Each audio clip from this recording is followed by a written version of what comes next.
प्यारे साथियों, मंजुल धरा एजुकेशन में आपका स्वागत है। ये अपना दूसरा वीडियो है।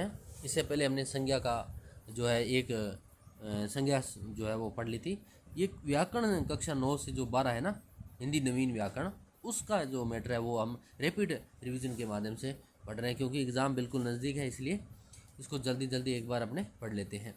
उसमें थोड़ा सा क्या था कि मैंने उसी में सीधा बुक के अंदर से ही प्रयास किया, तो शब्द बहुत छोटे दिखाई दे रहे थे, क्लियरिटी नहीं थी, मुश्किल सा था। तो मैंने इसको थोड़ा इसकी बार थोड़ा अलग से इसको ऐसे पीडीएफ तैयार करके फिर कोशिश की है। और आप वैसे कमेंट में लिखना अगर वैसे लगानी है तो, या इस प्रकार ठीक है, जो भी अच्छी लगे ना उसी हिसाब से। देखो सर्वनाम संज्ञा हमने देख ली एक बार, बस 20 तारीख तक हमें एग्ज़ाम है और इसलिए फटाफट रिवीजन का जो उद्देश्य हमारा वो होना चाहिए। सर्वनाम देखो, सर्वनाम जो है वो शब्द का अर्थ है सबका नाम, है ना। वाक्य में संज्ञा की पुनरुक्ति को रोकने या दूर करने के लिए संज्ञा के स्थान पर प्रयोग किए जाने वाले जो शब्द हैं उनको हम सर्वनाम कहते हैं ना, सर्वनाम कहते हैं। जैसे अब उदाहरण देखो आप, गुंजन विद्यालय जाती है, क्या है, गुंजन विद्यालय जाती है, वह वहाँ पढ़ती है। अब अगर वहाँ हम कहेंगे गुंजन विद्यालय जाती है, गुंजन वहाँ पढ़ती है, गुंजन खाना खाती है, गुंजन घर आती है, तो थोड़ा अच्छा नहीं रहता, थोड़ा अच्छा नहीं रहता, थोड़ा अच्छा नहीं रहता, थोड़ा अच्छा नहीं रहता। इसलिए क्या है कि गुंजन विद्यालय जाती है, वह वहाँ पढ़ती है। पहले विद्यालय में गुंजन तथा विद्यालय शब्द संज्ञाएं हैं, दूसरे वाक्य में गुंजन के स्थान पर वह तथा विद्यालय के स्थान पर वहाँ शब्द प्रयुक्त हुए हैं। अतः वह और वहाँ शब्द है ना, ये दोनों जो वह और वहाँ संज्ञाओं के स्थान पर प्रयुक्त हुए हैं, इसलिए इन्हें क्या है, हम सर्वनाम कहेंगे, है ना। सबके नाम यानी संज्ञा के स्थान पर जो शब्द काम में आ रहे हैं बार बार, गुंजन की पुनरावृत्ति को रोकने के लिए, यानी किसी के नाम को रोकने के लिए जो शब्द काम में लिए जाते हैं, तो उसे हम सर्वनाम कहते हैं। ये तो आपको पता है, यहाँ से कोई नई प्रश्न पूछेगा तो सर्वनाम यहाँ से कोई नहीं पूछेगा। सर्वनाम के 6 प्रकार हैं, क्या है, 6 प्रकार है ना, 6 प्रकार है। अब वो देखो कौन कौन से हैं, 6 प्रकार कौन कौन से हैं। तो पहला आएगा आपका पुरुषवाचक सर्वनाम। पहला कौन सा है, पुरुषवाचक सर्वनाम। इसमें क्या रहता है कि ये देखो, इसमें थोड़ा सा मैं साफ कर लेता हूँ एक बार। हाँ, पुरुषवाचक जो सर्वनाम है, पुरुषवाचक या थोड़ा सा पुरुषवाचक जो सर्वनाम है, देखो जिन सर्वनामों का प्रयोग बोलने वाले, सुनने वाले तथा अन्य किसी व्यक्ति के स्थान पर किया जाता है ना, उन्हें हम क्या है, पुरुषवाचक सर्वनाम कहा जाता है, उन्हें हम पुरुषवाचक सर्वनाम कहा जाता है। पुरुषवाचक सर्वनाम 3 प्रकार के हैं। कितने प्रकार के हैं, यहाँ से प्रश्न पूछा जा सकता है आपको कि पुरुषवाचक कितने प्रकार का है, तो वो 3 प्रकार का है। कितने प्रकार का है, 3 प्रकार का है, ठीक है। कौन सा, उत्तम पुरुष है, कौन सा है, उत्तम पुरुष है, कौन सा है, उत्तम पुरुष, कौन सा, उत्तम पुरुष। और उसके बाद में दूसरा है मध्यम पुरुष, मध्यम पुरुष, मध्यम पुरुष, ठीक है। तो उत्तम पुरुष कौन सा रहेगा आपके, पुरुषवाचक सर्वनाम जिन सर्वनामों का प्रयोग बोलने वाला, सुनने वाला तथा अन्य किसी व्यक्ति के स्थान पर किया जाता है, उन्हें पुरुषवाचक सर्वनाम कहते हैं। पुरुषवाचक सर्वनाम 3 प्रकार के होते हैं। उत्तम पुरुषवाचक सर्वनाम वे सर्वनाम जिनका प्रयोग बोलने वाला व्यक्ति अपने लिए करता है, जैसे है मैं, हम, मुझे, मेरा, हमारा, हमें आदि, ये है ना पुरुषवाचक सर्वनाम। क्या है, पुरुषवाचक सर्वनाम है, पुरुषवाचक सर्वनाम है।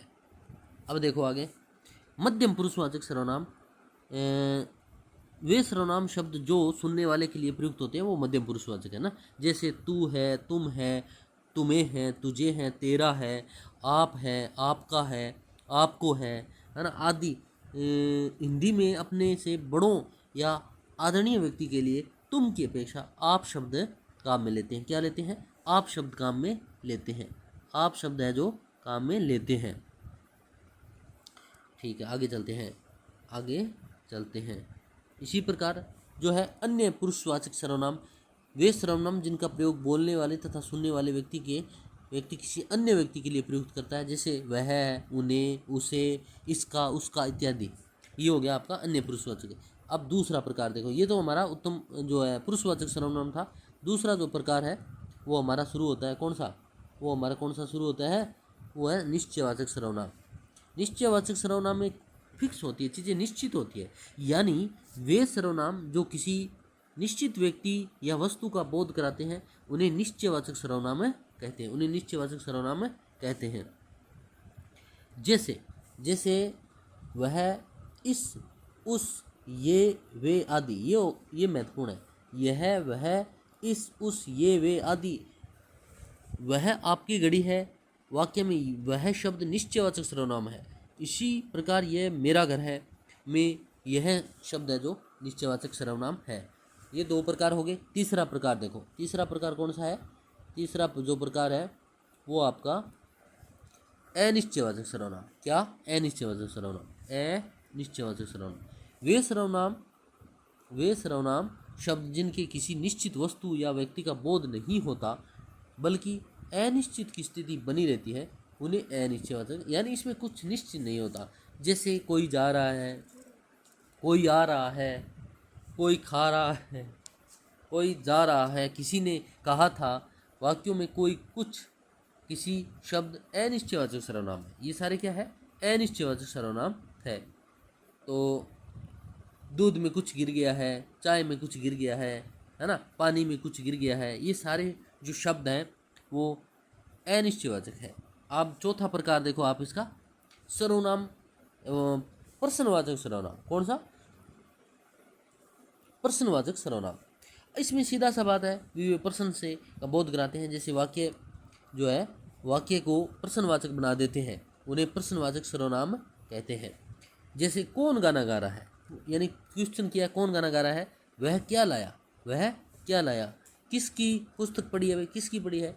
उक्त वाक्यों में कौन, क्या, किसकी, कौन, क्या, किसकी है, वो शब्द जो क्या है? प्रश्नवाचक सर्वनाम है। क्या है? प्रश्नवाचक सर्वनाम। पांचवा प्रकार देखो इसका, संबंधवाचक सर्वनाम। वे सर्वनाम जो पृथक पृथक बातों को, यानी अलग अलग बातों को, पृथक पृथक का मतलब क्या हो गया? अलग अलग बातों को, अलग अलग बातों को, अलग अलग बातों को, स्पष्ट संबंध को व्यक्त करते हैं, उन्हें संबंधवाचक सर्वनाम कहते हैं, उन्हें संबंधवाचक सर्वनाम कहते हैं। जैसे वह, जो वह, सो, जो सो, यानी जो के साथ में आएगा वह, या जो सो, यानी जो खाएगा, जो पिएगा, सो जाएगा, है ना, इस प्रकार से। यानी जो पढ़ेगा सो पास होगा, है ना, आदि संबंधवाचक सर्वनाम है। उदाहरण में जो पढ़ेगा सो पास होगा, जितना गुड़ डालोगे उतना मीठा है, उतना मीठा होगा। तो इस प्रकार से संबंध बता रहा है। और उसके बाद है छठा, निजवाचक सर्वनाम। निजवाचक सर्वनाम, ये देखो बहुत छठा प्रकार, वे सर्वनाम जिन्हें बोलने वाला कर्ता स्वयं अपने लिए प्रयुक्त करता है, उन्हें निजवाचक सर्वनाम कहते हैं। क्या कहते हैं? निजवाचक सर्वनाम कहते हैं। आप, अपना, स्वयं, खुद, आप है, अपना है, स्वयं है, खुद है, ये क्या है? निजवाचक सर्वनाम है। यानी मैं अपना काम खुद कर लूँगा, अपना काम खुद कर लूँगा, ठीक है, तुम स्वयं चले जाओ, इस प्रकार से हम कहते हैं। ये होते हैं निजवाचक सर्वनाम। यानी अपना खाना बना रहा हूँ, तुम अपनी पुस्तक पढ़ो, तुम अपना काम करो, और मैं अपना काम करता हूँ ना, सब अपना अपना काम करते हैं। इस प्रकार के ये जो आएंगे वो संबंधवाचक में आएंगे। तो हमने देखा कि निजवाचक है, संबंधवाचक सर्वनाम है, और प्रश्नवाचक सर्वनाम है, और अनिश्चयवाचक सर्वनाम है, और निश्चयवाचक सर्वनाम है, और ये उत्तम जो है पुरुषवाचक सर्वनाम। इस प्रकार से हमने ये आपके जो है 6 प्रकार जो सर्वनाम के देखे, और ये 9 से 12 जो व्याकरण है उसी में से मैंने जो है लिया है मैटर, और रैपिड फायर रिवीजन किया है एक बार। और नेक्स्ट मिलते हैं हम नेक्स्ट टॉपिक के साथ, तब तक के लिए जय हिंद, जय भारत।